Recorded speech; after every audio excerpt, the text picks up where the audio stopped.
Global human rights की तरफ से एक छोटा सा पैगाम आपके लिए लेकर के आया हूँ। मैं HR Rahman, founder cum general secretary global human right trust India.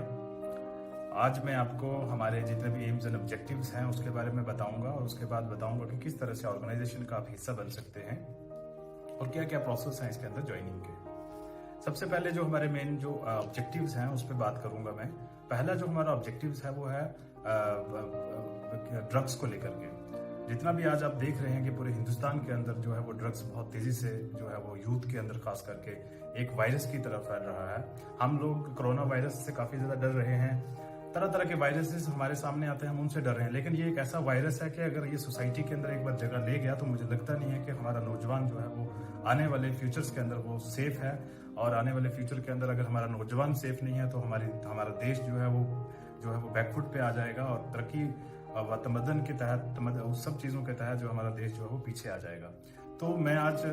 Global human rights की तरफ से ये वाज़ह तौर से कहना चाहता हूँ कि हमारे जो ऑब्जेक्टिव्स है, जो खास तौर पे हम लोग सारे मिल करके काम कर रहे हैं, वो ड्रग्स एडिक्शन को खत्म करने की कोशिश करेंगे। हम चाहते हैं कि सरकार का भी इसमें हमारे साथ पूरी तरह से तावन जो है वो हमें मिले, हमारे साथियों को मिले। जहां जहां भी हमारे साथी पूरे हिंदुस्तान के कोने कोने के अंदर जो काम कर रहे हैं, मैं उन सब से भी यही कहना चाहूंगा कि आप गवर्नमेंट्स और अथॉरिटीज के साथ मिल करके ये काम करें। और मुझे लगता है कि आने वाले वक्त के अंदर हमारे जो साथी हैं और हमारे जो ट्रस्ट है, जो ग्लोबल ह्यूमन राइट्स है, वो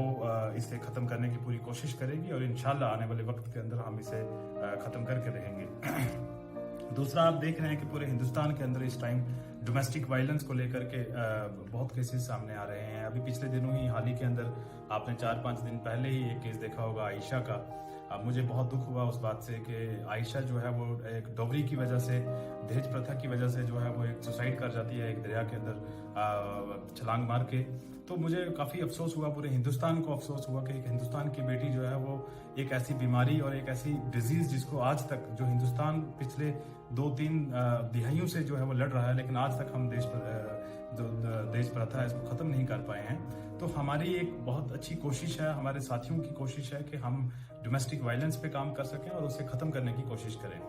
तीसरा जो हमारा फोकस है वो चाइल्ड लेबर को लेकर के। हर दिन हमें, जो मेरे साथी भी मेरे साथ जब बैठे होते हैं, खास करके मेरे एक कुलीग हैं राहुल वडेरा साहब, जो हर दिन मुझे यही कहते हैं कि रहमान साहब, मुझे बच्चों को देखकर, मैं उनका जब काम करते देखता हूँ किसी होटल के अंदर, किसी रेस्टोरेंट के अंदर, तो मेरे पाँव तले से जमीन खिसक जाती है। तो ये सिर्फ उसके साथ नहीं है, बल्कि कोई भी ऐसा शख्स जिसके अंदर इंसानियत अभी तक जिंदा है, जब वो इस चीज को देखता है तो कहीं ना कहीं उसे ये लगता है कि बच्चों से जो काम करवाया जाता है ये कहीं ना कहीं नाइंसाफी है और इस पे सरकार को कड़े कदम लेने चाहिए। लेकिन आज की हम देखें कि सरकार इस पे बिल्कुल भी बात नहीं उठा रही। तो हमारी कोशिश है, या तो उन तक ये बात पहुंच नहीं रही है, या फिर सरकार के पास तरह तरह की स्कीम्स हैं, तरह तरह की सेंट्रल स्पॉन्सर्ड स्कीम है बच्चों के लिए, गरीब बच्चों के लिए, उनकी पढ़ाई के खर्चे के लिए। तो लेकिन इस तरह के जो इकदाम है सरकार ने अभी तक नहीं उठाए। कि हम देख रहे हैं हमारे जम्मू शहर के अंदर, जम्मू कश्मीर के अंदर चाइल्ड लेबर को लेकर के बहुत ज्यादा इश्यूज जो है, बहुत ज्यादा केसेस सामने आ रहे हैं। हर तीसरे होटल्स के अंदर, हर तीसरे रेस्टोरेंट के अंदर हमें बच्चे जो है वो काम करते दिखाई देते हैं। तो हम चाहते हैं कि हमारी जो ऑर्गेनाइजेशन है, हमारा जो ट्रस्ट है, ये ऐसे बच्चों को जो है वो रिहेबिलिटेट करेगा और इनको रेस्क्यू करेगा वहां से। और गवर्नमेंट्स की खास तौर से मैं लेफ्टिनेंट गवर्नर से ये अपील करूंगा कि वो इसमें हमारी मदद करें, ताकि हम ऐसे बच्चों को जो है वो जो होटल रेस्टोरेंट्स के अंदर काम करते हैं और उनको हम वहां से रेस्क्यू करके कहीं अच्छी जगहों के अंदर हम उनके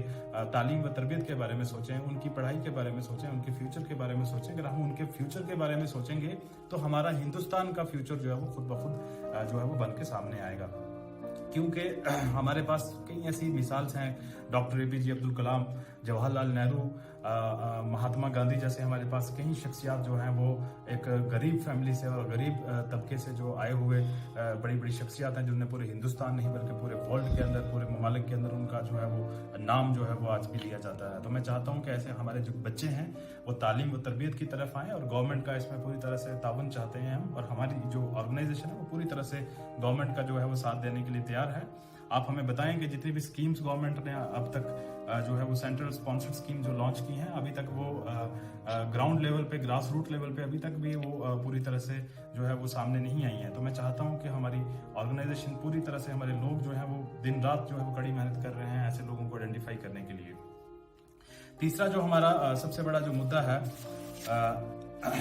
वो ऑर्गेनाइजेशन के लिए करप्शन को लेकर के। आज आप देखें कि जम्मू कश्मीर, अगर स्टेटिस्टिक्स की बात करें तो करप्शन के अंदर पूरे हिंदुस्तान के अंदर नंबर 1 स्टेट जो है वो आज सामने आई है। तो हमने जम्मू कश्मीर से इसको लॉन्च करने की इसीलिए कोशिश की है कि सबसे पहले हम अपनी रियासत से इसको शुरू करेंगे, सबसे पहले हम इन बीमारियों को यहाँ से खत्म करने की कोशिश करेंगे और उसके बाद फिर आहिस्ता आहिस्ता हम पूरे हिंदुस्तान और पूरे ममालिक के अंदर जो है वो काम करने की कोशिश करेंगे। आज हमारे साथ पूरे हिंदुस्तान के कोने कोने से ऑर्गेनाइजेशन के अंदर हमारे साथ काफी लोग जो है वो दिन ब दिन जो है वो ज्वाइन कर रहे हैं हमारे साथ और काफी अच्छा काम भी जो है वो कर रहे हैं। तो अभी तक हमारी ऑर्गेनाइजेशन 3 स्टेट्स के अंदर, हमारी ऑर्गेनाइजेशन जो है वो जनवरी 3, 2021 के अंदर लॉन्च की गई थी, जिसके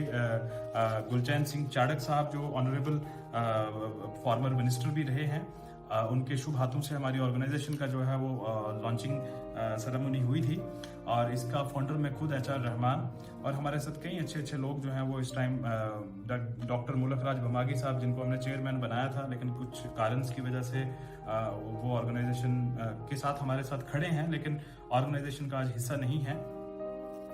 मिस्टर संजीव सिंह जी जो हमारे सेक्रेटरी हैं जम्मू कश्मीर स्टेट के, मिस्टर आमिर मुगल जो हमारे क्राइम के प्रेसिडेंट हैं, जितना भी क्राइम रिलेटेड इश्यूज हैं आप आमिर मुगल जी से रब्ता करें, वो आपकी दिन रात हेल्प करने के लिए कोशा हैं। मिस्टर राजेश शर्मा जी जो प्रेसिडेंट एजुकेशन डिपार्टमेंट हैं, मिस्टर जॉन फिलिप्स जो माइनॉरिटी अफेयर्स के प्रेसिडेंट जो है वो अपॉइंट किए गए थे, जनक खजूरिया साहब जो कल्चर विंग के प्रेसिडेंट बनाए गए थे, और हमारे जो एडवाइजरी काउंसिल के जो थे जिसमें AG खवाजा साहब जो रिटायर्ड डिप्टी कमिश्नर थे, रिटायर्ड डिप्टी कमिश्नर हैं, वो हमारे एडवाइजरी कमेटी के चेयरमैन हैं और काफ़ी अच्छे संजीदा इंसान हैं जो हमें हर जगह गाइड करने की कोशिश भी करते हैं और हमारे साथ शाना बशाना हमारे साथ खड़े रहते हैं। उसके बाद मैं बात करूंगा कि ऑर्गेनाइजेशन के अंदर आपने किस तरह से, ये मैं आपको चंद ऑब्जेक्टिव्स पे ही मैंने बात की क्योंकि वीडियो काफ़ी लंबा हो जाएगा, इसलिए क्योंकि देखने में भी काफ़ी दिक्कत आएगी, तो मैं चंद ऑब्जेक्टिव्स पे ही बात कर रहा हूँ। मैं अभी आपको बताऊंगा कि आपने ऑर्गेनाइजेशन के अंदर ज्वाइन कैसे करना है, क्योंकि काफ़ी लोगों के कॉल्स आते हैं, तरह दूर दूर से कॉल्स आते हैं, कहते हैं सर हमें बताएं आपके क्या ऑर्गेनाइजेशन किस किस मुद्दों पे काम कर रही है। तो मैंने जो आपको 3-4 बड़े मुद्दे बताए हैं, इवन जितना भी ह्यूमन राइट्स वायलेशन हो रहा है किसी भी जगह, आप हमें किसी भी वक्त, हमारे जितने भी साथी हैं जो अलग अलग डिपार्टमेंट्स जिनको हमने दिए हुए हैं, आप उनसे रब्ता करके अपनी जितनी भी मुश्किलात हैं वो उनसे 2-4 कर सकते हैं।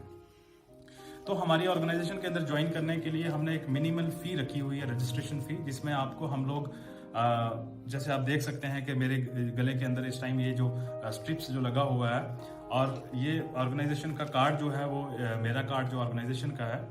आपको हम लोग ये सारी चीज़ें जो है प्रोवाइड करेंगे ताकि एक पूरा प्रोफेशनलिज्म के साथ आप उसको काम करने की कोशिश करें। ये स्ट्रिप जो आपको दिख रहा है ये पूरा स्ट्रक्चर बन के आता है, ये बैच आपको दिख रहा है ऑर्गेनाइजेशन का बैच जो है, आप सारी चीज़ें जब भी किसी जगह जाते हैं, डिपार्टमेंट्स के अंदर बात करने की कोशिश करते हैं, किसी अधिकारी से बात करते हैं, तो आपके पास ये सारी चीज़ें होनी चाहिए। तो हम जो रजिस्ट्रेशन फ़ी लेते हैं वो इसीलिए लेते हैं ताकि हम आपको ये सारी चीज़ें बना करके प्रॉपर माध्यम से आपको जो है वो ये दे सकें। तो हमारी ऑर्गेनाइजेशन का एक मेंबरशिप फॉर्म है, मैं एक मेंबरशिप फॉर्म आपके साथ लाया हूँ और मैं ये शेयर भी करूँगा। ये हमारे डिस्ट्रिक्ट किश्तवाड़ से नरेंद्र जी हैं जिनका ये फॉर्म जिनका जो फॉर्म मेरे पास आया है तो मैं साथ में लेकर के आया था। ये हमारी ऑर्गेनाइजेशन का फॉर्म है जिसको आपने फिल करना है। आप इस पे आपने एक अपना फोटोग्राफ लगाना है, पासपोर्ट साइज फोटोग्राफ लगाना है, यहाँ पे आपके सिग्नेचर होंगे। तो इसमें जो भी डिटेल्स हैं वो माइनर डिटेल हैं, आपने वो फिल करनी है। उसके बाद आपने अपने डॉक्यूमेंट्स लगाने हैं। आधार कार्ड, ये आधार कार्ड इनका है, पूरी तरह से क्लियर नहीं है, हमने इनसे दूसरा भी लिया हुआ, तो अपना आधार कार्ड फोटोस्टेट करके आप इस फॉर्म के साथ लगाएं। और जो हमारी फ़ी है वो आपको हम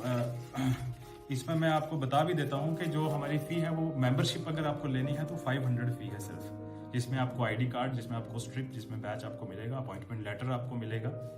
क्योंकि वो सारा जितना हम छोटी सी फ़ी आपसे जो ले रहे हैं वो वापस आपको एज रिटर्न इन सब चीज़ों में मिल जाएगी। तो ऑर्गेनाइजेशन के अंदर ज्वाइन करने के लिए आप सिंपल हमारे फ़ोन नंबर्स जो हैं वो दिए गए हैं, हमारी वेबसाइट्स पे फ़ोन नंबर अवेलेबल हैं, हमारे फेसबुक के पेज हैं ग्लोबल ह्यूमन राइट्स ट्रस्ट के नाम से, हमारा ट्विटर हैंडल है, ऑफिशियल ट्विटर हैंडल, जिसको मीर बिशारत साहब जो है वो हैंडल कर रहे हैं, जो कश्मीर से जो नेशनल यूथ प्रेसिडेंट बनाए हैं, हमने कुपवाड़ा से ताल्लुक़ रखते हैं और बहुत अच्छे, बहुत होनहार जो लीडर हैं वो और कश्मीर के अंदर बहुत ज़बरदस्त काम कर रहे हैं। हमारे नासिर जी हैं, नासिर अली नाइक साहब, जो क्राइम को देख रहे हैं जम्मू डिवीजन्स को। तो हमारे पास काफ़ी अच्छे और पढ़े लिखे नौजवान हैं, PhD स्कॉलर्स हैं हमारे पास, रिटायर्ड्स रिटायर्ड पुलिस ऑफिसर्स हैं हमारे पास, रिटायर्ड एजुकेशनलिस्ट हमारे पास हैं, स्कॉलर्स हैं। तो हमारे पास अच्छे लोगों की कोई कमी नहीं है। आप आए हमारे साथ, मिलकर के काम करेंगे। इंशाल्लाह जितनी भी बीमारियां हैं समाज के अंदर उसे खत्म करने की कोशिश करेंगे। और मैं as a founder global human rights trust की तरफ से मैं ये आश्वासन देता हूं कि आने वाले वक्त के अंदर आप खुद देखेंगे हमारी ऑर्गेनाइजेशन जो है वो हर जगह पहुंचेगी, हर जगह देखेगी कि किस तरह से जो है समाज के अंदर जो जहर घोला जा रहा है, जहर फैलाया जा रहा है, उसे खत्म करने की कोशिश करेंगे। हमारा जो मेन मुद्दा है काम करने पे, वो हमारे यूथ को जो इस टाइम गलत सोसाइटीज के अंदर इंडल्ज किया जा रहा है, गलत माहौल के अंदर जो है वो धकेला जा रहा है। तो हमारी कोशिश रहेगी कि हम यूथ को जाया नहीं जाने देंगे, बल्कि ये हिंदुस्तान की बैकबोन है, हिंदुस्तान की पावर है। और मैं प्रधानमंत्री जी से भी, अगर वो मेरी ये वीडियो देख रहे हैं या कोई भी मेरी ये वीडियो देख रहा है, तो मैं उनसे भी यही दरख्वास्त करूंगा, यही गुजारिश करूंगा कि आए हमारे साथ मिलकर के काम करेंगे। इंशाल्लाह आने वाले वक्त के अंदर हम हिंदुस्तान को एक ट्रांसपेरेंट कंट्री की तरफ ले जाएंगे। जैसे इस टाइम आप डेनमार्क देख लें, आप नॉर्वे देख लें, आप स्विट्जरलैंड देख लें, तो हम चाहते हैं कि आप नहीं चाहते कि हमारा हिंदुस्तान स्विट्जरलैंड की तरह हो, डेनमार्क की तरह हो, नॉर्वे की तरह हो, जिसके अंदर जीरो क्राइम रेट है, जिसके अंदर जीरो पोल्यूशन है, जिसके अंदर जीरो दहेज प्रथा है, जिसके अंदर कोई इस तरह की बीमारी नहीं है, जहां पे हम ये सारी चीजें हिंदुस्तान के अंदर देख रहे हैं। तो मैं आखिर में तमाम जितने भी मेरे लिसनर्स हैं, जितने भी मेरे साथी हैं, मैं तमाम का धन्यवाद करता हूं कि जो हमारे इस प्रोग्राम को, जो हमारी इस ऑर्गेनाइजेशन को जो है वो दिन रात मेहनत करके दूर आगे ले जाने की कोशिश कर रहे हैं। आखिर में मैं तमाम का शुक्रिया अदा करूंगा। और जय हिंद, जय भारत।